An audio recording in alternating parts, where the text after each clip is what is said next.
స్వామియే శరణమయ్య. శరణమయ్యప్ప.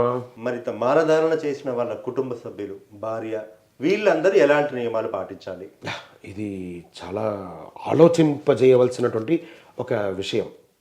ఏమంటే ఈయన మాల వేసుకున్నారు కదా, ఈయన ఇంట్లోనే ఉండాలా లేదా ఎక్కడైనా సన్నిధానం పెట్టుకొని ఉండాలా? ఒకవేళ ఇంట్లో ఉంటే ఆ తల్లిదండ్రులు, అన్నదమ్ములు, అక్క చెల్లెలు, భార్య పిల్లలు ఏం చేయాలి? సన్నిధానంలో ఉండడం కరెక్టా, ఇంట్లో ఉండడం కరెక్టా?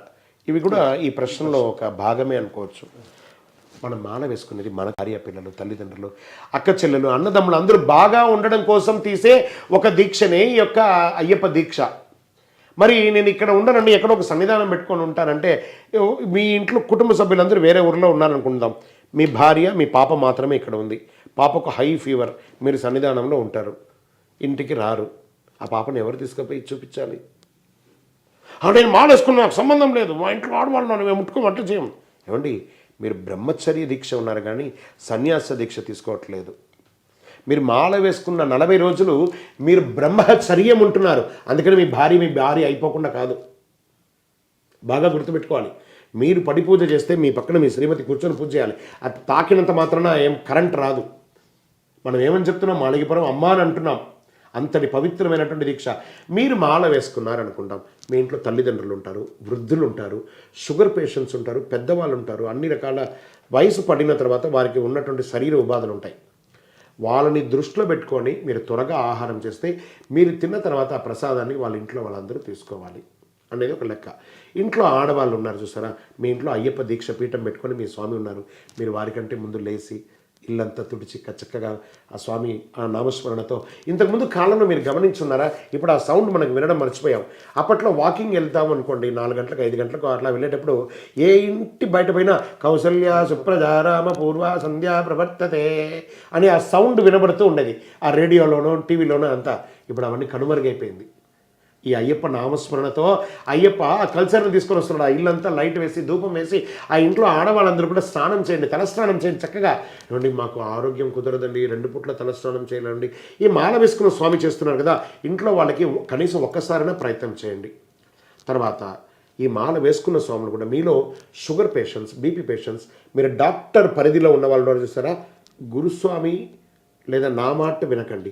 మీ డాక్టర్ గారు ఏది చెప్తే ఆ మాట విని మీ యొక్క ఆహారపు అలవాట్లు. ఇప్పుడు కొంతమంది ఎవ్రీ 3 అవర్స్ ఒకసారి బ్రేక్ఫాస్ట్ కావాలి అంటారు, ఏదో తినాలి ఒక స్నాక్స్లో ఇదని.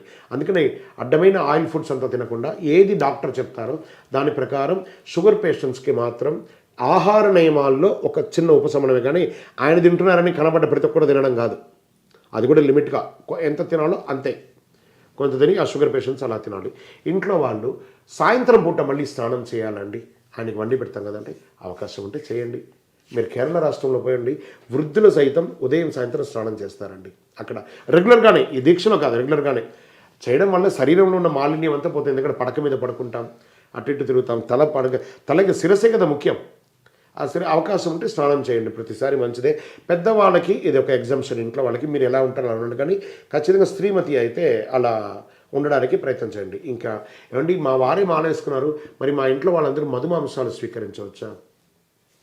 ఏమండి, మనం దేవాలయానికి వెళ్తున్నాము, ఆ దేవాలయానికి ఇంటిల్లిపాలు వెళ్ళేటప్పుడు మధుమాంసాలు స్వీకరించవచ్చా?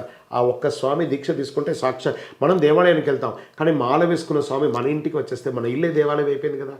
మరి దేవాలయంలో ఇవన్నీ చేయొచ్చా? లేదు. ఈ 48 రోజులు ఈ ఫుడ్ నియమాలు ఖచ్చితంగా పాటించాలి, తప్పదు.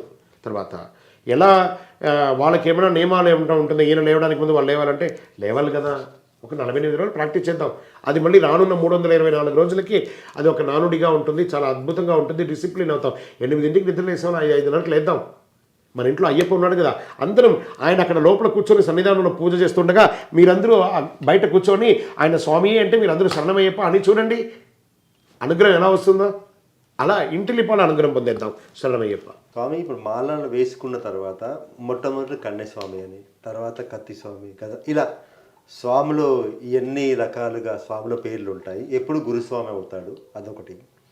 అలాగే కొన్ని అనివార్య కారణాల వల్ల మాలను విసర్జన చేయాల్సి వస్తుంది. ఎలాంటి సంఘటనలు జరిగితే విసర్జన చేయాలి? మంచి ప్రశ్న. ఏమండి, గురుస్వామిగా ఉన్నవారు, కన్యస్వామిగా ఉన్నవారు ఈ యొక్క సింబల్స్ వేసుకొని 18కి 18 సింబల్స్ ఉన్నాయంటే ఉన్నాయి. అది ధరించే వాళ్ళు ధరిస్తారు. కన్యస్వామి, కత్తిస్వామి, గంటస్వామి ఈ 3 మాత్రమే అందరూ ధరిస్తారు. 18వ యాత్ర నారికేల స్వామి అంటారు. ఇలా ఒక సింబల్తో స్వామివారి యొక్క నారికేలాన్ని తీసుకుపోయి అక్కడ శబరిమలలో పాతి వచ్చేవాళ్ళు. ఇంతకుముందు అది ఎందుకంటే అప్పట్లో వాటర్ అంతా దొరికేది కాదు కాబట్టి ఈ పాదయాత్రగా వెళ్ళే వాళ్ళు ఆ కొబ్బరి నీళ్ళని దాహశాంతిగా తీర్చుకునేవాళ్ళు. ఇప్పుడు శబరిమల ఎంత బాగా ఎస్టాబ్లిష్ అయిపోయింది కాబట్టి కొబ్బరి చెట్టు అక్కడ అలవ్ చేయట్లేదు. దానికి ప్రతిగా బంగారంతో కానీ వెండితో కానీ కొబ్బరి చెట్టు చేసి దాన్ని ఇరుముడిలో వేసి దాన్ని హుండీలో వేస్తే స్వామివారి యొక్క కైంకర్యానికి ఆ వస్తువుతో ఏదైనా కార్యక్రమాలు చేసుకుంటారు కాబట్టి ఇరుముడిలో కొబ్బరి చెట్టును వేసుకొని శబరిమలకి వెళ్ళొచ్చు. ఇదొక్కటి. తర్వాత ఈ యొక్క దీక్షలో ఉన్నప్పుడు ఎవరైనా చనిపోతే మాల వేయాలా, తీసేయాలా, లేకపోతే మనం దీక్షలో ఉన్నాం కదా మనకు వాళ్ళకి సంబంధం లేదని ఉండిపోతామా? ఒక ఉదాహరణకు ఎత్తుకుంటాం. అమ్మమ్మ, నానమ్మ జనరల్గా ఒక ఉదాహరణ. తర్వాత తాతయ్య, నాన్నగారు, అన్నదమ్ములు, అక్కచెల్లెలు, భార్య, ఆఖరికి స్నేహితుడు, ఇవన్నీ ప్రతి ఇంట్లో ఎక్కడో ఒక చోట జరుగుతూనే ఉంటుందండి. ఒక 1% ఆర్ 2% మాల అయిపోయే వాళ్ళు ఉన్నారు ప్రతిసారి కూడా. అమ్మ నాన్న చనిపోతే 1 ఇయర్, భార్య చనిపోతే 1 ఇయర్, అన్నదమ్ములు చనిపోతే 6 నెలలు, తాతయ్య వాళ్ళు, నానమ్మ వాళ్ళు చనిపోతే 48 రోజులు, అమ్మమ్మ తాతయ్య చనిపోతే 13 రోజులు, మేనమామ చనిపోతే 13 రోజులు, మన పిల్లలు చనిపోతే బ్రహ్మచారిగా చనిపోతే 13 రోజులే, వాళ్ళకి వివాహం అయిందంటే కూడా 13 రోజులే. ఆఖరికి స్నేహితుడు చనిపోయినా, అది మీ యొక్క విచక్షణకు వదిలేస్తున్నాను, వాళ్ళతో చిన్నప్పటి నుంచి ఆడుకొని ఉంటారు కదా, హే మామ, మచ్చా, నాన్న, అన్న, హే అన్న, బాయ్ అన్న, ఇలా మాట్లాడుకొని ఆడుకొని ఉంటారు కదా. అక్కడ చనిపోయి ఉంటే శబరిమల అయ్యప్ప ఎక్కడ పోడండి, ఈసారి కాకపోతే ఇంకోసారి కూడా చూడొచ్చు. ఆ చనిపోయిన వాళ్ళని మీ అమ్మమ్మ గారు, నాన్నగారు, తాతగారు అనుకుందాం, ఒకసారి మిమ్మల్ని ప్రేమించి ఉండరా, లాలించి ఉండరా? ఇక్కడ హ్యూమానిటీ తీసుకుందాం, ఆచారం వదిలేసి హ్యూమానిటీని చూసుకుంటాం. ఎంతో ప్రేమగా ఉంటారు కదా.